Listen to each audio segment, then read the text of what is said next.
Argentina. Argentina's football fans are a breed apart, turning stadiums into a sensory overload of flower bombs, confetti showers, and fireworks that could rival a war zone. The hinchadas, fan groups of clubs like Boca Juniors and River Plate, are infamous for their passion, which often teeters into pandemonium. Picture this: fans smuggling in bags of flour to hurl at players, creating white clouds that choke the air, or launching fireworks that light up the stands like a rock concert gone rogue. It's not just a game, it's a street party with a side of anarchy. The 2015 Copa Libertadores clash between Boca Juniors and River Plate was where things went completely off the rails. During the second leg, Boca fans sprayed River players with pepper spray from the stands, causing a 45-minute delay as players coughed and writhed. The match was abandoned, and CONMEBOL disqualified Boca, handing River the tie. This incident cemented Argentina's reputation for chaotic fan behaviour, with global headlines screaming about the Superclásico scandal. And here's where it gets even crazier. The fallout led to tightened security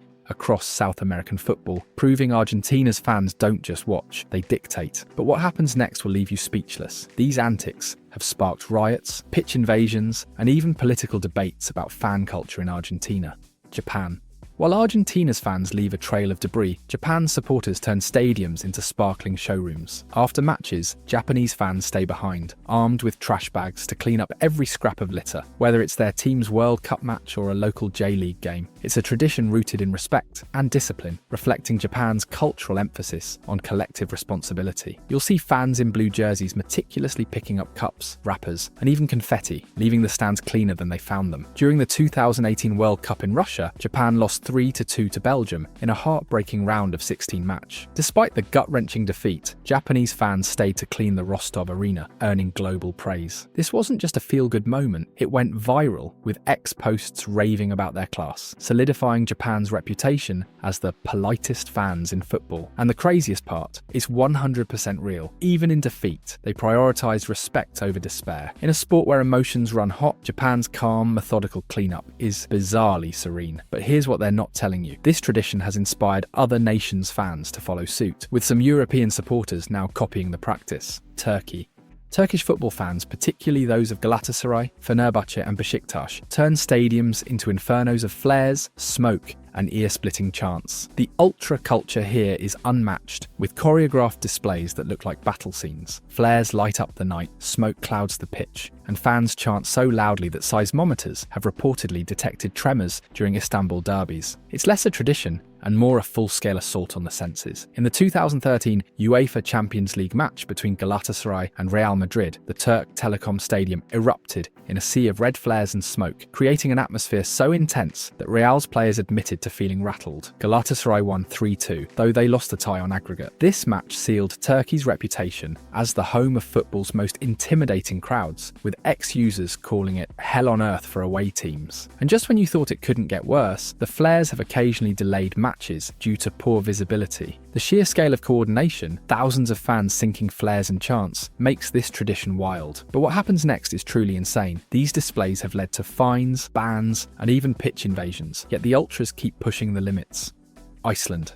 Iceland's Viking Clap, a rhythmic chant accompanied by synchronized clapping, became a global sensation during Euro 2016. Fans raise their arms, clap slowly, and let out a guttural "ha" that speeds up into a thunderous roar. It's a tradition born from Viking heritage, adopted from Icelandic club Stjarnan, and perfected by the national team's supporters. It's eerie, unifying, and gives you chills just watching. At Euro 2016, Iceland's 2-1 upset over England in the round of 16 was amplified by the Viking Clap echoing through Nice's stadium. As the final whistle blew, 10,000 Icelandic fans, nearly 3% of the country's population, unleashed the clap, a moment that went viral and cemented Iceland's underdog spirit. This is where things take a shocking turn. The clap intimidated England's players, with some admitting it felt like facing a Viking army. Iceland's reputation as a footballing giant killer was born. Brazil. Brazilian football is synonymous with joy, and their fans bring it to life with samba-fueled street parades before and after matches. Whether it's the World Cup or a local Flamengo game, supporters flood the streets with drums, dancers, and colourful costumes, turning cities into carnivals. These celebrations aren't just parties, they're a cultural expression of Brazil's love affair with the game. During the 2014 World Cup, Brazil's 7-1 semi-final loss to Germany could have crushed the nation's spirit. Instead, fans in Rio took to the streets with samba parades post-match, dancing rushing through their tears. This resilience went viral with clips of fans drumming defiantly, sealing Brazil's reputation for celebrating even in defeat. And here's where it gets even better. These parades inspired the team to regroup and win the 2019 Copa America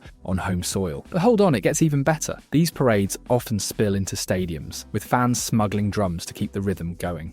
Nigeria.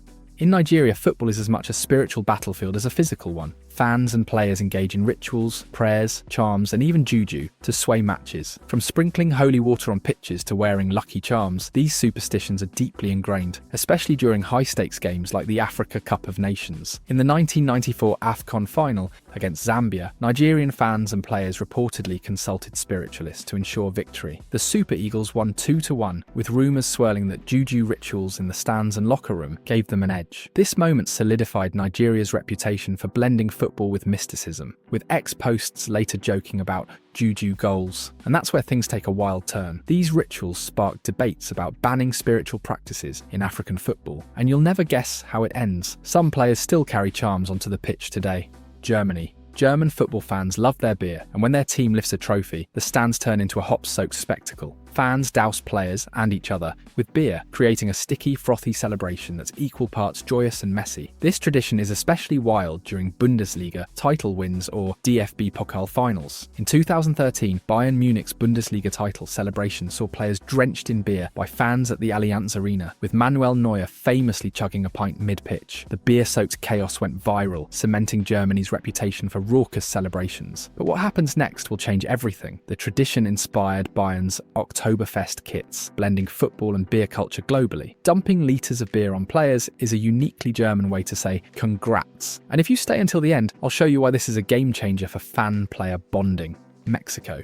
Mexican fans are notorious for their controversial goal kick chant, a homophobic slur yelled in unison when the opposing goalkeeper takes a kick. Despite FIFA bans and fines, the chant persists, creating a tense atmosphere that's both unifying for home fans and intimidating for visitors. It's a tradition that sparked global debate. During the 2018 World Cup, Mexico's fans chanted during a 1-0 upset over Germany, drawing FIFA's ire but also galvanizing the team. The chant's defiance became a talking point, with ex-posts debating its cultural significance versus its offence. This is where things get really interesting. The controversy led to Mexico's FA launching anti-discrimination campaigns, though the chant lingers. A chant so powerful it's banned yet unstoppable is wild. But here's what makes this even crazier. It's become a symbol of Mexico's passionate, rebellious fan base.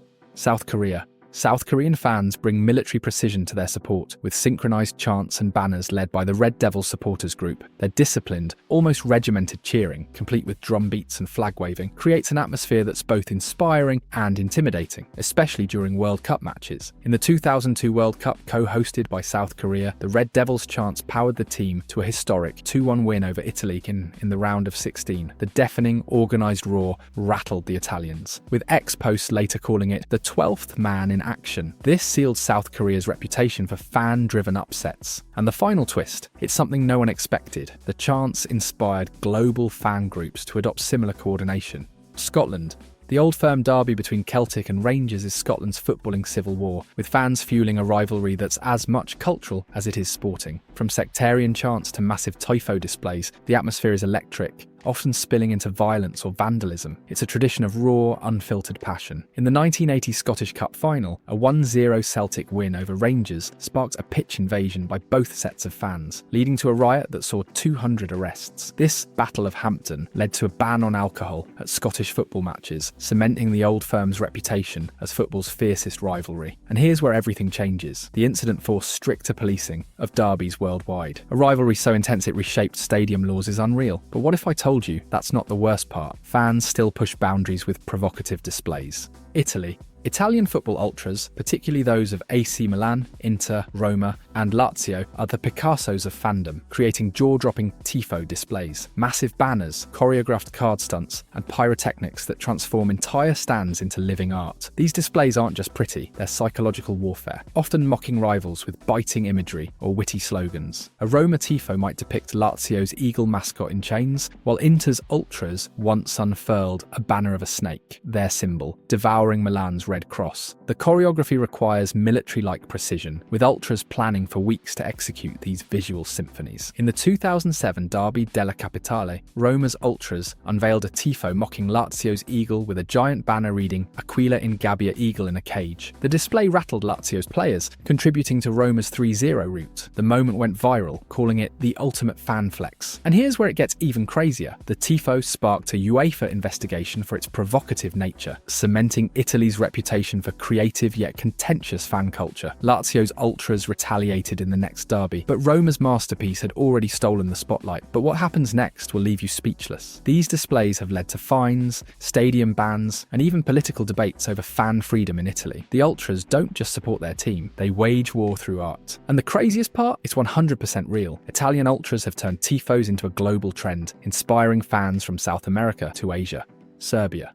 Serbian football, particularly the eternal derby between Red Star Belgrade and Partizan, is a cauldron of ultra culture, where fans unleash firecrackers, flares, and sometimes fists. The ultras here are notorious for their aggression, with choreographed chants and pyrotechnics often escalating into violence. Firecrackers aren't just tossed for effect, they're aimed at rival stands or the pitch, creating a menacing atmosphere. In a 2012 Eternal Derby, Red Star Ultras threw firecrackers onto the pitch, one striking Partizan's goalkeeper, causing a 15-minute delay and minor burns. The match, a 1-1 draw, was overshadowed by the incident, with fans calling it Serbia's football war. This solidified Serbia's reputation for dangerous fan culture, leading to UEFA sanctions and increased policing, and the consequences, they were brutal. The incident fueled calls for banning ultras across Europe. Firecrackers as weapons take fandom to a dark place. This is where things get really interesting. Serbian ultras' influence extends beyond football, with some groups linked to political protests and organised crime. But what happens next is truly insane. Serbia's ultra culture has sparked similar intensity in neighbouring Balkan nations.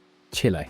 In Chile, fans of clubs like Universidad de Chile and Colo-Colo have a bizarre tradition, hurling rolls of toilet paper onto the pitch. Whether it's to celebrate a goal, mock a rival, or protest a referee, the result is a snow-like blizzard of TP that covers the field. It's a visual spectacle, often accompanied by chants, and rooted in Chile's history of using football as a stage for social expression. In a 2019 Superclásico between Universidad de Chile and Colo-Colo, fans bombarded the pitch with toilet paper after a controversial penalty call, delaying the match for 20 minutes. The 3-2 Colo-Colo win was overshadowed by viral X clips of the TP chaos, cementing Chile's reputation for quirky defiance. And here's where everything changes. The incident sparked debates about economic inequality, as fans claimed TP was a protest against rising costs. Stadiums now limit TP smuggling, but the tradition persists. Turning toilet paper into a protest tool is peak absurdity, and the real reason behind this will blow your mind. It's a nod to Chile's 1970s political resistance, where fans used matches to voice dissent. But wait, this next part is what really matters. Chile's TP tradition has inspired similar stunts in South American derbies.